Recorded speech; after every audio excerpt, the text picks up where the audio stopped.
everybody. Do you want to know how to stay motivated, prevent exhaustion, and get some me time?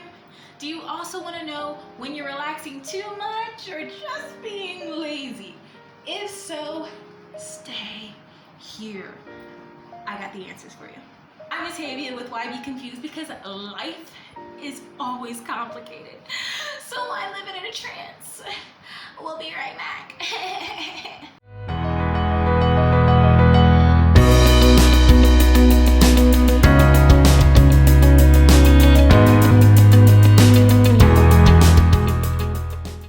Before we get started on that, I need you to subscribe and hit the notification bell. Thank you. First, how to stay motivated. One thing that very few people actually touch on when they talk about this is the fact that motivation is fleeting because it's an emotion. No one's feeling one emotion all the time. So, in order to stay motivated, you have to constantly be triggering motivation. It sounds so simple, but just like anything, if you're doing your affirmations, you've got posters on the wall, you've got alerts, you got signs, you got your support system, everything that you need, over time you're gonna get used to it and you're gonna need to add in a little more flair. Staying motivated, honestly, requires constant work. Sorry, no get rich quick tip here, just constantly trigger motivation. And one thing that I will tell you will always get rid of your motivation: stress, right? Being stressed out is going to always kill your motivation. And I'll talk to you about that more on the next thing. 2, use your support system. I touched on it just a second ago, but your support system is always going to be your #1 backbone. We can do all these things for ourselves, but the main problem is that keeps us in our head. And being in our head is probably why we're unmotivated to begin with, right? So talk to your support system when you're feeling unmotivated. Let them lift you up. That is literally why it's called a support system. Let them support you. And if you don't feel like you have a local support system, it's fine. We have social media. And I know we're all trying to cut back and everything, but using social media effectively and in the right ways for your life and not getting hung up on the aesthetics and the negativity of the world is what's going to be important, right? So using that social media platform to join Facebook groups or chats or even different apps that have like-minded individuals in there with the purpose of motivating each other and keeping each other lifted up, that is how you create a support system out of nothing, because these people are looking for the same thing that you need. So y'all can be each other's crutch. Support system is not always what you're born with, it's also what you make. Being motivated can be blocked by stress. And stress is a common issue that we tend to have. The way our society is set up, it's not a very stress-free environment. So you kind of have to keep working at being better and creating that better environment for yourself. Prevent exhaustion. Exhaustion is one of the top reasons why we're unmotivated, because we are frankly too tired to think about doing anything else. Just keeping this afloat is right? But that's where the gist of this video gets into. Taking your breaks. I know, we've touched on it before, but we really didn't get into the nitty-gritty. Now is the time to get into the nitty-gritty. Yes. Okay, so wait. Fly away. Gotta fix that. Anyways, so taking your breaks is not just about plopping out on the floor once you completely exhausted yourself. No, you got to be strategic about your breaks. And that's why I call them productivity breaks. not just me, it's kind of called productivity breaks, because actually taking breaks that are scheduled at the right time in a strategic way can increase productivity. Oh my gosh! Did you know? I bet you didn't know.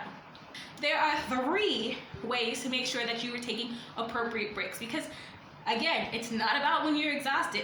Taking 1 break at the end of a long month does not count.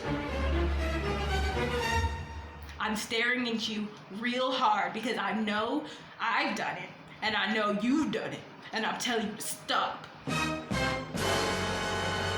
Okay, so you need to take breaks during tasks. So if you're working on a task and you've been sitting at a desk, a computer, you've been painting for a while, you need to take breaks during that task, okay? And when you take those breaks, we'll get into a little later. 2, you need weekly breaks. That's why we have the weekend. But I know a lot of jobs are getting rid of that option for us. They may not give you consistent days of the week off, or you may not have a full weekend because you have other obligations. You've got to restructure your life so you at least have 2 days off. We'll go into why it's important to have 2 days off. It's important. No.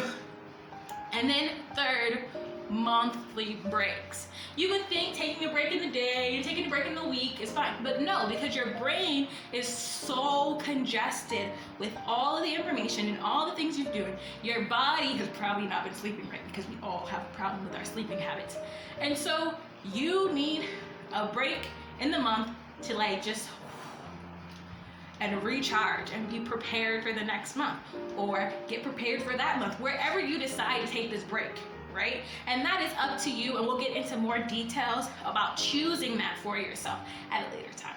One of the big things we need, and this is not, I will say again, this is not considered a break, but it is a productivity cutoff time. You say, at 6 o'clock every day, I am done. 6 o'clock may not work with your lifestyle. You may get off of work at a different time and still have some things to do, but you need to say, at this time, I will not do anything productive. Like, if you catch me after this time, I'm in my footy pajamas with a tub of ice cream, even though that's not the healthiest thing for me, but you get the point, right?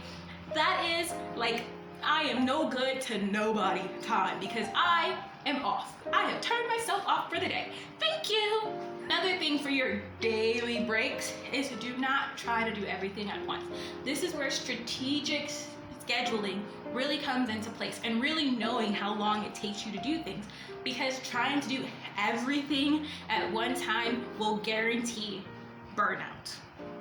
And we've all been burnt out. It doesn't feel good. Stop doing it to yourself. Another way to do your daily breaks is the Pomodoro technique, which is taking about 25 minutes of productivity and then taking a 5-minute break. So you do 25 minutes productivity, 5-minute break, 25, 5, 25, 5. Now, depending on your work situation, what you're working on, and your memory, that may or may not be good for you. It is an option. I have tried it, and I'll be honest, some days it works for me, some days it doesn't. But at least if you're trying to take that 75% approach, you will be fine. So before we get into the next chunk of this segment, what goals are you guys working towards? I talk a lot about myself, but I really want to know, what are you working on? What you there? Yeah, you. What are you working on? Tell me in the comments. It's a ponytail holder. There's always a random ponytail holder somewhere. Who's gonna get rid of this? It hit the fan. So the next question that we brought up at the beginning is, am I relaxing too much? Honestly, I ask myself this all the time. I would lay it out for all of like maybe 20 minutes and I'm like, I think I'm relaxed enough, and I try to get, but you have to like stop doing that and stop being in your head. You have to look at the like aerial view of things. Like, how much work did you do over this length of time? Instead of just the feeling of, I feel like I've relaxed too much, it's time to get back to work. No. Because you don't want to jump up and get back to work right as you're starting to feel recharged and re-energized. You want to get a full battery before you start getting back at things. Not have a 45% battery and then try to go chugging along. No. Completely recharge. My general rule for knowing if I've relaxed too much is, over a length of time, I want to have 75% productivity, which means I am productive for 75% of that time, right? For example, if I'm working on something that day and say I give myself 5 hours, that means about 1 hour and 15 minutes of that 5-hour time should be my break time. I know, it sounds like a lot of time to take off within 5 hours, but that's basically what you need. If you take off 1 hour and 15 minutes out of 5 hours, you have about 75% time of productivity. And then that hour and 15 minutes is like break time. So it's more than just getting up, walking to the bathroom, walking to go get coffee or tea. Like, it's really like a time. And like, this really helps with your creative process. So please do yourself that favor. Then we take it to a week scale. Remember I said take those 2 days off? Yes, because taking 2 days off gets you that lovely 75%. Around that, not exactly, but a little over 75%, which is great. Yes, demand your 2 days off, and I am sorry to who has to miss out on your lovely presence, but your well-being is more important. Plus, whatever productivity you can produce within those 5 days is always going to be greater than what you can produce in that 7 days with you being burnt out. It's not a pretty face, but you get the point. And then within a month view, you take a week. You get a week. Now, we're going to be real honest here. I can't, and I'm sure you can't, afford a week off of work every month. It'd be lovely, but it's just not realistic. So when I take a break once a week, well, for a week out of the month, excuse me, I am thinking to myself, nothing extra, which means I wake up, I go to work, I do nothing, I go to sleep, I wake up, I go to, like, that's that week. And I will tell you, I am guilty of being at like 30% recharge and like, I gotta get back at it. Like, this is a lesson for you and I. We're doing this together. Stop doing it! Stop killing yourself. Like, you need a full battery. Full battery. Honestly, I try, if you're a lady, I try to correspond my week off once a month with my menstrual cycle, because that's when I'm the most like bleh. Not to mention, I'm not nice. Nobody wants to talk to me then, so it's probably best for me not to be working on extra stuff. And 2, I don't feel like getting up and doing extra and being extra during that time, so it's like the best time to just like relax. And I can play the sympathy card and get spoiled by my husband. No, nobody else. The last question we had is, am I just being lazy? Yeah, I have to ask myself this often. Is this really a break? Or am I just being lazy and trying to avoid work? And I actually had to look up the definition of lazy to really be able to answer this for myself. The definition of lazy is unwilling to work or use energy. And I can honestly answer, there really isn't very much time where I'm unwilling to work or use energy. There are times where I don't have any energy, but it's not an unwillingness. So I don't want to say that I'm being lazy. I have spent all of my energy reserves and I now need to recharge. And that's kind of what you have to think about. Especially if you're doing the 75% productivity, like, there's no way that you could be lazy in that. And then there's going to be time where you've taken 75% productivity, and every now and then you need more break time. You need to drop down to 50% productivity this week because life is just coming at you hard. That is okay. That does not equate to laziness. Laziness is unwilling to do anything. And if you're putting an effort into something, that is fine. Even if you're not putting as much effort as you usually would, or as much effort as you would like to, that does not make you lazy. You are not a machine. Remember. Okay. Thanks. Again, I don't know how many times I can say it, but I'm gonna keep saying it until you get it. Taking a break is not being lazy. Taking a break is not being lazy. Taking a break is not being lazy. It's not laziness. It's recharging. Go ahead, recharge. And honestly, our society does not really promote refreshing, recharging. It just doesn't. It doesn't allow you to do that. And you kind of have to break out of the mold and do for you. We are now all talking about self-care, which is something that we have ignored for generations. And coming out of that means ignoring some of the things we've been told in the past. So, go ahead, like, comment, and subscribe. Let me know how you feel about everything I talked about today. Tell me if there were any tips here that were helpful. Did this encourage you to take more breaks? Did this tell you how much of a break you should take? Like, let me really know. Did I need to go more in depth? Do you need more details?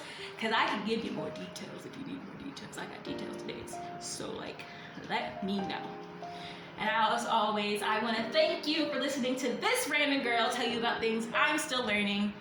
And as always, have a butterfly and rainbow-filled sunshine day.